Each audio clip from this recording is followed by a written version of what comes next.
I found out my husband and his parents were secretly planning a life for my son without me, so I made one phone call that legally ensured they'd never make decisions behind my back again. My name is Emma Johnson. I'm 33, married for 7 years to James White. We live in Cedar Grove, a quiet suburb outside Minneapolis. And for a long time, it felt safe. James and I met in college. He was the calm one, the steady one. He's an only child. Not just technically, but emotionally. His parents, Diane and Ronald White, built their entire world around him. When we first started dating, I thought it was sweet how close they were. Then I moved in with him. Diane would call every day. Not exaggerating, every single day. Sometimes multiple times. At first it was harmless things. What did you eat? How's work? Did you remember to schedule your dentist appointment? Then it became advice. Then suggestions. Then opinions that didn't feel optional. When we got married, she cried through most of the reception. People assumed it was happy tears. I stood next to her long enough to hear what she was actually saying under her breath. I just don't know what I'm supposed to do now. Not congratulations. Not welcome to the family. Just grief, like I'd taken something from her. Still, nothing overtly hostile. Just pressure. Constant, low-grade pressure, like living at the bottom of a pool. When our son Lucas was born 4 years ago, that pressure turned into something heavier. Diane showed up at the hospital with 3 bags, snacks, blankets, a framed photo of James as a baby, and a binder labeled, "Helpful Tips." I wish I were kidding. Inside were printed schedules for feeding, sleeping, developmental milestones, and handwritten notes about what had worked for James. I was exhausted, stitched up, trying to figure out breastfeeding, and she was standing at the foot of my hospital bed explaining wake windows like she was conducting a seminar. James just smiled and said, "She's trying to help." That became his default sentence. She's trying to help. When Lucas was a newborn, she insisted on coming over 3 times a week. Then 4. Then just dropping by whenever she was in the area, even though we lived 25 minutes away from them and there was absolutely nothing else in our area. She reorganized our kitchen once. Just started moving things. Said she couldn't find anything when she cooked, which was interesting because she wasn't the one who lived there. I put everything back after she left. She did it again the next visit. Ronald wasn't intrusive in the same way. He was quieter, but when he spoke it had weight, like whatever he said was supposed to end the discussion. "If Diane wants to help, you should let her," he told me once, not unkindly but not negotiable either. I learned to pick my battles. Smile. Nod. Restore my house later. For a while, it worked. Then last year, James lost his job. He'd been a regional sales rep for a building supply company, traveling a lot but earning decent money. One random Tuesday morning, they called everyone into a meeting and announced restructuring. By noon, he was unemployed with a cardboard box of desk stuff in his trunk. I've never seen someone deflate that fast. It was like the scaffolding holding him up disappeared. At first he said it was fine, he'd find something quickly. Then weeks passed. Then months. Rejections piled up. He stopped shaving regularly. Stopped going to the gym. Started staying up until 3 in the morning scrolling on his phone. I work at the Maplewood Public Library, not exactly a salary that can carry a family alone. So I picked up extra weekend shifts, evening programs, anything they'd offer. That's when his parents stepped in. At first, it was groceries dropped on our porch. Then envelopes with gift cards. Diane started bringing cooked meals like we were recovering from surgery instead of unemployment. "It's just until you get back on your feet," she'd say, touching James's arm like he was fragile. Ronald offered to help with bills if needed, which sounded generous, but also came with a look that made it feel like a debt. Then the invitation started. "You could stay with us for a while. Just until things stabilize. There's plenty of room." Every single time I said no. Not rudely. Not dramatically. Just firm. I didn't want to uproot Lucas from his preschool. I didn't want to give up our home. And I definitely didn't want to live under Diane's supervision 24 hours a day. James never said yes. But he never said no either. He'd just look tired and say, "They're trying to help, Em." One night after they left, I asked him directly, "Do you want to move in with them?" He rubbed his face and said, "It would just be temporary." Temporary is a dangerous word when you're talking about people who don't want you to leave. I told him I wasn't doing it. That we could cut expenses, figure something out, but I wasn't moving our child into his childhood bedroom like we were rewinding our lives. He got quiet. Not angry. Quiet was worse. After that, something shifted. He started taking Lucas over there more often during the day so I could work without paying for extra childcare. That part made sense. What didn't make sense was how late they'd stay. Traffic was bad. Lucas fell asleep. Mom wanted to finish a movie with him. Excuses that sounded reasonable individually but started to feel strange in repetition. One night he texted that Lucas had fallen asleep and he didn't want to wake him, so they were staying over. I stared at that message for a long time. Then I got in the car. Their house was lit up like a holiday display when I pulled into the driveway. Diane answered the door almost immediately, as if she'd been standing there waiting. "Oh, Emma, you didn't have to come out this late," she said, voice syrupy sweet. Lucas was asleep upstairs in what used to be James's old room. Except it didn't look like James's old room anymore. It looked like a child's bedroom. Lucas's bedroom. New bed. New bedding with cartoon dinosaurs. A toy chest. A stack of children's books. Even a small dresser with neatly folded clothes inside. My stomach dropped so hard I felt dizzy. No one had mentioned this. No one had asked. I asked Diane, very carefully, when did this happen?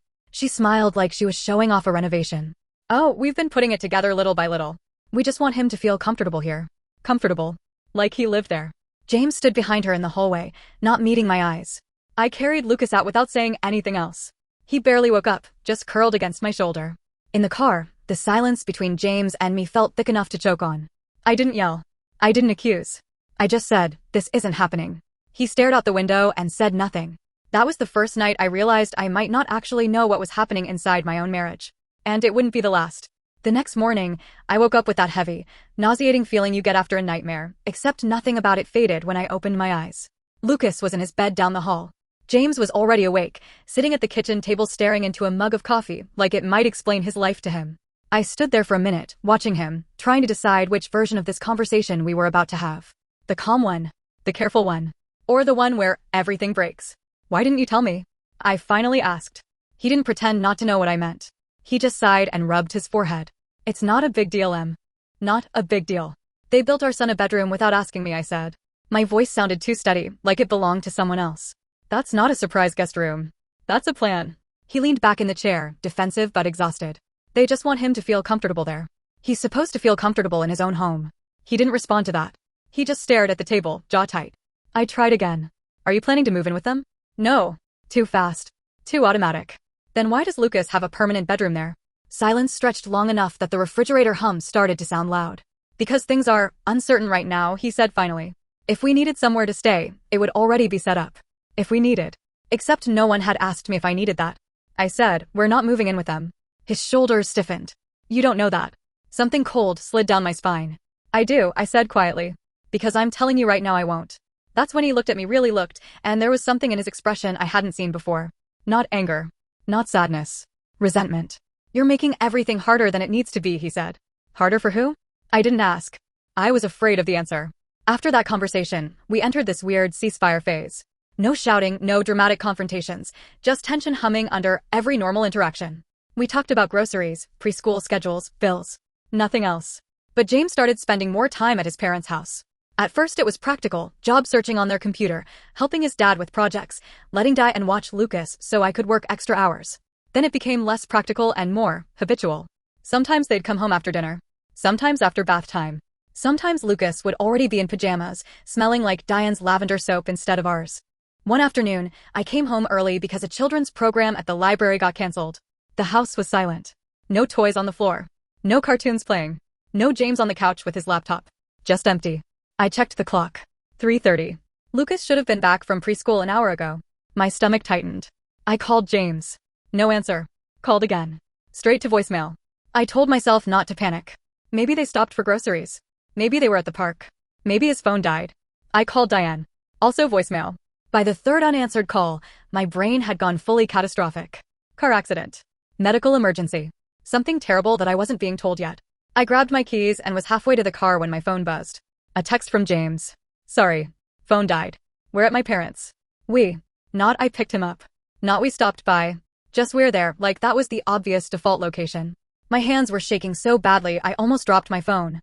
I drove there faster than I should have, every red light feeling personal. When I pulled into their driveway, James's car was there. Ronald's truck was there. Everything looked normal. Too normal. Diane opened the door before I even knocked, smiling like she was greeting a dinner guest. Oh good, you made it. Made it. Like I'd been invited. Lucas was sitting at the dining table eating a bowl of ice cream, feet swinging, face sticky. James and Ronald were talking about something mundane, a game on TV, I think, like this was just another evening. No one looked alarmed. No one looked apologetic. I said, probably louder than I meant to, why didn't anyone tell me you took him? James frowned slightly. I texted you. After I called you 3 times. My phone was dead. Diane put a hand on Lucas's shoulder, soothing him like I was the disruption. He's fine, Emma. He's with family. There it was again. With family. As if I was, what? A visitor? An optional extra? I am his family, I said. Ronald finally looked at me, expression flat. Nobody said you weren't. It felt like they had, just without the words. I turned to James. You don't just take our son somewhere for hours and not tell me. He shrugged, actually shrugged, like this was a minor scheduling issue. I picked him up early. Mom asked if we wanted to come over. And you couldn't send a text before your phone died? He didn't answer that. Lucas looked between us, confused. Mommy, Grandma says I can sleep here tonight. My heart stopped. I looked at Diane. She didn't look embarrassed. She looked hopeful. I crouched down in front of Lucas and wiped his face with a napkin. Not tonight, buddy. We're going home. His lip trembled slightly. But Grandma made my bed ready. Of course she did. I stood up, every muscle in my body tight. Get your things, I said to James. He hesitated. Just long enough to tell me he didn't want to leave yet. Then he stood and grabbed Lucas's backpack. The drive home was silent except for Lucas humming to himself in the back seat, blissfully unaware of the emotional landmine we'd just stepped on. About halfway there, I said it. If this happens again, we have a serious problem. James kept his eyes on the road. You're overreacting. No. I'm reacting to being cut out of decisions about my own child. No one is cutting you out. It didn't sound like he believed that. When we got home, Lucas went straight to bed, exhausted from the emotional whiplash, even if he didn't understand it. I tucked him in, sat with him until his breathing slowed, and then went downstairs. James was on the couch scrolling his phone like nothing had happened.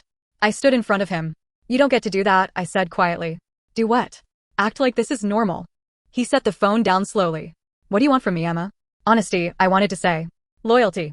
Reassurance that I wasn't being quietly replaced. Instead, I said, I want to know you're on my side. His expression softened, but not enough. I'm on everyone's side, he said. And somehow that was worse. Because when you're on everyone's side, you're not really on anyone's. That night I lay awake staring at the ceiling, listening to his breathing beside me, wondering when exactly my marriage had turned into something that felt so lonely. I didn't know yet that things were about to get much worse. The daycare called 3 weeks later, and that was the moment everything stopped feeling like tension and started feeling like danger. I was shelving returns at the library when my phone buzzed in my pocket. Normally, I don't check it on the floor, but something about the timing, mid-afternoon, right around pickup time, made my stomach tighten before I even looked. Bright Steps Preschool flashed on the screen. I answered immediately. Hi, this is Emma. Hi, Emma. This is Emily from Bright Steps, the director said, her voice overly careful in that way people get when they don't want to alarm you, but definitely are. We just wanted to check if someone is coming for Lucas? My brain lagged behind her words. What do you mean? There was a pause. Papers shuffling. Pickup time was 30 minutes ago, and James hasn't arrived yet. Lucas said his dad was coming today. The air left my lungs. James always did pickup on Wednesdays, so I could work the late shift. He hasn't signed him out? I asked, already knowing the answer. No, ma'am. A cold buzzing started in my ears. Okay, I said, forcing my voice to stay level. I'll handle it. Please tell him I'm on my way. I hung up and just stood there for a second, staring at the bookshelf like it might explain what was happening. Then my hands started shaking so badly I dropped the stack of books I was holding. Tara, who'd come in to return something for her niece, rushed over. Whoa, hey, what's wrong? They said no one picked Lucas up, I said, the words coming out thin and breathless. Her face went serious immediately. Go. I'll tell the front desk you had an emergency. I didn't even clock out. I just grabbed my bag and ran. The drive felt endless. Every red light, every slow car in front of me, every pedestrian crossing the street felt like an obstacle between me and my child. My mind kept jumping to worst-case scenarios, accident, medical emergency, something happening to James on the way there. I called him on speaker. Voicemail. Called again. Voicemail. I called Diane. Also voicemail. By the time I pulled into the preschool parking lot, my hands were numb on the steering wheel. Inside, the building was quiet in that eerie after-hours way. Most of the lights were off. The faint smell of disinfectant hung in the air. Emily was sitting on a tiny chair in the corner of the classroom, and Lucas was beside her clutching his backpack with both hands like a life raft. When he saw me, his face crumpled. Mommy. That one word almost broke me. I dropped to my knees and pulled him into my arms. He was warm, solid, safe, but he'd clearly been trying not to cry. His cheeks were blotchy, his eyes glassy. I'm so sorry, baby, I whispered, kissing his hair. I'm here. Emily looked relieved but uncomfortable. He did really well. We stayed with him the whole time. I thanked her about a dozen times, signed the late pickup form with hands that still wouldn't steady, and carried Lucas out to the car even though he could walk. I just needed to hold him. Daddy forgot me, he said quietly from the back seat as I buckled him in. My chest felt like it was cracking open. No, honey, I said automatically, even though I didn't know if that was true. Something must have come up. He nodded, but he didn't look convinced. I called James again as I pulled out of the parking lot. Straight to voicemail. I tried Diane again. Nothing. The fear was mutating into anger now, sharp and electric. How do you just forget your child? Halfway home, my phone buzzed. A text from James. Sorry. Phone died. We're at my parents'. I had to read it 3 times before it made sense. He wasn't in an accident. He wasn't unconscious somewhere. He wasn't rushing to the preschool. He was already at his parents' house. Without telling me. Without telling the school. Without telling anyone. My hands tightened on the steering wheel until my knuckles went white. Lucas was humming softly in the back, completely unaware that my entire perception of reality had just tilted. I didn't go home. I drove straight to Maple Grove. The house looked exactly the same as always: neat lawn, seasonal wreath on the door, porch light on even though it wasn't dark yet. Normal. Peaceful. I rang the bell hard enough that it echoed inside. Diane opened the door almost immediately, like she'd been waiting. "Oh, Emma," she said, smiling. "You didn't have to rush over." Rush over. I stepped inside without responding. James was sitting at the dining table with Ronald, both of them mid-conversation. Lucas's empty booster seat was pulled up beside them, a half-melted bowl of ice cream sitting in front of it. My stomach dropped. "You left him at daycare," I said, my voice shaking despite my best effort. James blinked like he didn't understand the problem. "What?" "You were supposed to pick him up." He frowned, thinking, then winced slightly. "Oh, I went earlier than usual." "Earlier. So why did the school still have him?" He hesitated. "Just long enough. Mom picked him up," he said finally. I looked at Diane. She didn't look guilty. She looked confused, like she didn't understand why I was upset. "I told James the first could get him," she said gently. "I didn't realize you didn't know." My ears were ringing again. "You signed him out as his grandmother?" I asked. "Yes, of course. I'm on the emergency contact list." Technically true. We'd added her for emergencies. Not convenience. Not secret pickups. "Why didn't anyone tell me?" I asked, my voice rising despite myself. James spread his hands. "My phone died. You couldn't send one text before that?" I didn't think it was a big deal. Not a big deal. Lucas tugged on my sleeve. "Grandma said I can stay here tonight." "Of course she did." Diane smiled at him. "We already made your bed." That phrase again. I felt suddenly intensely cold. I crouched down in front of Lucas.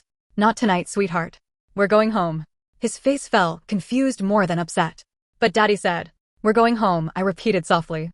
James stood up, tension finally showing in his posture. "Emma, you're making a scene." "A scene?" I laughed, the sound sharp and wrong. "You let someone take our child without telling me. He was safe." "That's not the point." Ronald crossed his arms. "You're overreacting. He's with family." Family. Like I was some outsider storming into their private gathering. I looked at James, waiting for him to correct that. To say she's his mother. To say this is her child too. He didn't. That silence said everything. I turned, picked up Lucas's backpack, and said, "We're leaving." James hesitated again, caught between us and them like always. Then he grabbed his keys and followed. No one tried to stop us. But no one apologized either. In the car, Lucas fell asleep almost immediately, thumb tucked into his mouth, trusting that the adults around him knew what they were doing. I stared straight ahead, hands locked on the wheel. "You embarrassed them," James said quietly after a few minutes.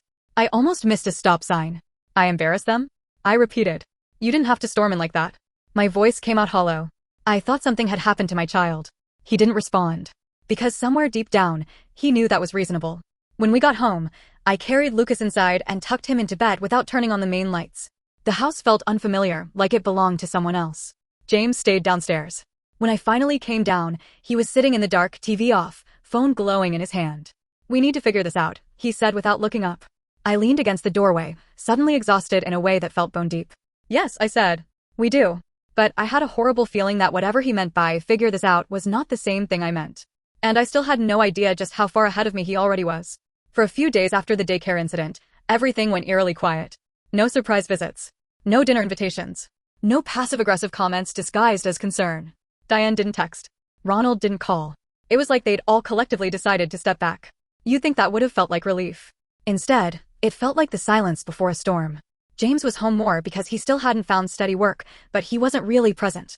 He'd sit at the kitchen table with his laptop open, scrolling job listings or emails, barely speaking unless I asked him something directly. When he did answer, it was short, polite, careful, like I was someone he didn't want to upset. Lucas seemed confused by the shift. He kept asking when we were going to Grandma's house again. I kept saying soon, without knowing if that was true or if I even wanted it to be.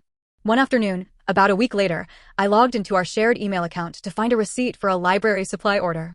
Instead, I saw an unread message at the top of the inbox. Subject line, pre-approval documents attached. From Michael Reeves, Horizon Realty. At first, I assumed it was spam or something sent to the wrong address. Then I noticed James's name in the preview text. "James White, congratulations on your pre-approval." My stomach tightened. We weren't house hunting. We could barely cover our mortgage as it was. I clicked it. Inside were several attachments, a formal pre-approval letter, financial summaries, and notes about a property in Plymouth. 3-bedroom townhouse, good school district, ideal for young families. Estimated closing timeline, 8 to 10 weeks. Buyer, James White. Not James and Emma White. Just James. I read it again, slower this time, like maybe I'd misunderstood the first pass. Purchase price. Down payment. Monthly estimate. There was even a note from the agent. Your parents mentioned you wanted to stay close to them, so I focused on listings within a short drive. My vision tunneled. Your parents mentioned. They were involved. Not just aware, involved. I scrolled further down and saw something that made my chest physically hurt. Projected occupancy, buyer and 1 minor child. 1 minor child. Not family. Not spouse. Just him and Lucas. I didn't realize I was crying until a drop hit the keyboard. Footsteps sounded in the hallway behind me. I minimized the email automatically, like I'd been caught snooping, even though it was our account. James walked in holding a glass of water. Hey, have you seen my... He stopped when he saw my face. What's wrong? I turned the laptop toward him and reopened the email. He went completely still. Not confused. Not surprised. Just still. So, I said, my voice coming out thin. Do you want to explain why you're buying a house without me? He set the glass down slowly, like sudden movements might make this worse. I wasn't going to hide it forever. That sentence hit harder than any denial would have. Forever? I repeated. James, I didn't even know there was something to hide. He ran a hand through his hair, pacing once across the kitchen before turning back. I'm just exploring options. Options. Options for what? A divorce. He flinched slightly. I didn't say that. You didn't have to. Silence stretched between us, thick and suffocating. Finally he said, things haven't been good, Emma. My laugh came out shaky and wrong. Things haven't been good? I've been working extra hours to keep us afloat while you and your parents redecorate a life that doesn't include me. That's not fair. Buying a house for you and our son without telling me isn't fair. He didn't argue that. Instead, he said quietly I needed a backup plan. A backup plan. Like our marriage was a business venture that might fail. I wiped my face with the heel of my hand, suddenly furious at myself for crying in front of him. How long have you been planning this? He hesitated. That hesitation told me everything. Months, I guessed. He didn't answer. Since you lost your job? I pressed. Still nothing. Then he said something that made my stomach drop all over again. Since you gave me that ultimatum. The night I told him we weren't moving in with his parents. You started planning to leave me because I didn't want to live with your mother, I said slowly. It wasn't just that, he said quickly. It was everything. The fighting. The tension. I didn't know if we were going to make it. So instead of talking to me, you planned an escape route. I didn't want Lucas caught in the middle if things fell apart. My voice cracked. He already is in the middle. He looked genuinely pained for a moment, but not enough to change course. Mom and Dad offered to help with the down payment, he added quietly. They just want stability for him. Of course they did. Stability that happened to place Lucas 5 minutes from them. Do they think they're co-parenting now? I asked. They're just trying to support me. Support him. Not us. I leaned back against the counter because my legs felt weak. That bedroom at their house, I said slowly. The overnight stays. Picking him up from daycare. This wasn't random. He didn't answer. You've been transitioning him, I whispered. Getting him used to living there. That's not what I was doing. But he didn't sound convincing. Not even to himself. Are you planning to leave me? I asked finally. The kitchen felt impossibly quiet. He stared at the floor for a long time before speaking. I don't know. Not no. Not even I don't want to. Just. I don't know. Something inside me shifted then, like a door quietly closing. The house, I said. Was I ever part of that plan? He looked up, guilt flashing across his face. I didn't think you'd want to move there. So he hadn't even considered asking. He'd built an entire future in his head where I simply wasn't included. The worst part wasn't the betrayal. It was the realization that while I'd been fighting to keep our family intact, he'd been preparing for a version of it without me. I need some air, I said finally. He didn't try to stop me. Outside, the late afternoon sun was blinding after the dim kitchen. I sat on the front steps and just breathed, hands shaking in my lap. Kids rode bikes down the street. A dog barked somewhere. Ordinary suburban life going on like nothing had changed. But everything had changed. Because now I knew. This wasn't just about overbearing parents. It was about a husband who had quietly decided I might be expendable. And I still didn't know what he was going to do next. I didn't go back inside for a long time. The sun dipped lower, shadows stretching across the yard, and I just sat there on the front steps like if I moved, everything would become real in a way I wasn't ready for. Up until that afternoon, there had still been a tiny part of me clinging to the idea that this was all misunderstanding. That James was overwhelmed, influenced, not thinking clearly. That if we talked long enough, honestly enough, we could fix it. But you don't accidentally get pre-approved for a mortgage. You don't accidentally plan a move-in timeline. You don't accidentally prepare a life for yourself and your child that doesn't include your spouse. The front door opened behind me. I heard James step out, then hesitate like he wasn't sure how close he was allowed to stand. Emma, he said quietly. I didn't turn around. After a few seconds, he sat on the step beside me, leaving a noticeable gap between us. Close enough to share the space, far enough that we weren't touching. I didn't want it to be like this, he said. That makes two of us. Another long silence. The kind where every unsaid thing presses down on you. I still love you, he said finally. I closed my eyes. Do you? I asked. Not accusing. Just tired. He didn't answer right away. I care about you, he said. Not the same thing. Tears slid down my face, but I didn't wipe them away. I was too exhausted to pretend anymore. What happens now? I asked. I don't know, he said again. That phrase was becoming his entire personality. I just want Lucas to be okay. Lucas. Always Lucas. Never us. He'll be okay if his parents stop treating each other like strangers, I said. James leaned forward, elbows on his knees, staring at the grass. Mom and Dad think things might be calmer if Lucas stayed with them more for a while. The words hit like a physical blow. Stayed with them, I repeated slowly. You mean live there? Just temporarily. That word again. I turned to look at him for the first time since coming outside. His face looked drawn, older somehow, but there was also a strange relief in his expression, like saying it out loud had lifted a weight. They want to take my child, I said. They don't want to take him, he said quickly. They just think. I don't care what they think. My voice was shaking now, anger finally cutting through the numbness. You don't get to decide that without me. I'm not deciding anything, he insisted. I'm just considering options. Options that all involved removing Lucas from me. I am his mother, I said, each word deliberate. Not an optional guardian. Not a visitor. I know that. Do you? I asked. Because everything you've done says otherwise. He didn't have an answer. Inside the house, Lucas laughed at something on TV, that bright, innocent sound that made everything hurt worse. He had no idea his world was being quietly rearranged around him. That's when something inside me stopped being afraid. Not rage. Not hysteria. Just clarity. I stood up. I'm not losing my son, I said. James looked up, startled. No one is taking him from you. Then stop acting like that's on the table. He ran a hand over his face. What do you want me to do, Emma? For the first time in months, I knew exactly. Nothing, I said. I'll handle it. He frowned, confused. Handle what? But I was already walking back inside. That night, after Lucas fell asleep, I sat at the kitchen table with my laptop open. My hands trembled at first, hovering over the keyboard, but once I started typing, the shaking stopped. I wasn't Googling divorce. I wasn't Googling marriage counseling. I was searching for family law attorneys. Within an hour, I had a consultation booked for the next morning. I didn't tell James. Not because I wanted to blindside him, although part of me did, but because for the first time, I needed something that was just mine. A step I took for myself, not in reaction to him or his parents. The lawyer's office was in a quiet building downtown, all glass walls and neutral furniture that smelled faintly like coffee and paper. Her name was Karen Holt, mid-50s, sharp eyes, calm voice that somehow made me feel both exposed and safe. She listened without interrupting as I laid everything out. The job loss, the in-laws, the bedroom, the daycare incident, the house, the plan for Lucas to stay with them. When I finished, she leaned back in her chair and folded her hands. Have they ever threatened to take him? She asked. Not directly. But they're building the infrastructure to support that possibility. I blinked. Infrastructure. A place for him to live. Financial support. Gradual normalization of time away from you. Those are factors courts look at when determining stability. My stomach twisted. So what do I do? She slid a legal pad toward me. First, you establish yourself as the primary caregiver. Documentation. School contacts. Medical records. Daily routines. Second, you make it clear in writing that no one is authorized to remove your child without your consent. I swallowed. Can I do that? Yes, she said simply. You're his mother. Relief hit so hard it almost made me dizzy. And third, she added, meeting my eyes, you prepare in case this becomes a custody dispute. I walked out of that office with a folder of paperwork and something I hadn't felt in months. Control. That afternoon, I went to Bright Steps preschool and updated Lucas's authorized pickup list.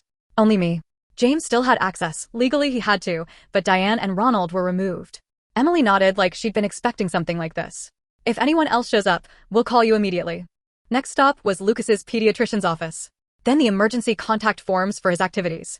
Then a password added to his school records so no one could make changes without verifying with me. Each step felt like placing a brick in a wall that no one had bothered to build before. When I got home, James was sitting on the couch, looking tired. Where have you been? He asked. Running errands, I said. Not a lie. Not the truth. He studied my face for a moment, like he could tell something had shifted, but couldn't figure out what. That night, Lucas climbed into my lap while we watched a cartoon and wrapped his arms around my neck. I love you, Mommy, he said sleepily. My throat tightened. I love you too, baby. Behind us, James watched quietly from the other end of the couch, expression unreadable. Maybe he sensed it then. Maybe he didn't. But I knew. Whatever happened next, no one was quietly moving my child out of my life. Not his parents. Not even him. Weeks later, things are calm. Tense, but calm. James hasn't mentioned the house again. His parents are polite, distant, almost cautious now. Like they understand there's a line they can't cross anymore. Our marriage is still hanging by a thread. We coexist more than we connect. Some days I think we might find our way back. Other days I feel like we're just waiting for the inevitable. But Lucas is here. Safe. Stable. With me. And for now, that's enough. I didn't get revenge in the dramatic sense. No shouting matches, no slammed doors, no public confrontations. Just one phone call. And the quiet realization that sometimes the strongest move you can make is refusing to be pushed out of your own life. Still, I can't stop wondering. If I hadn't seen that email, if I hadn't acted when I did, how long would it have taken before their backup plan became reality? And did I save my family? Or just delay the moment it finally breaks?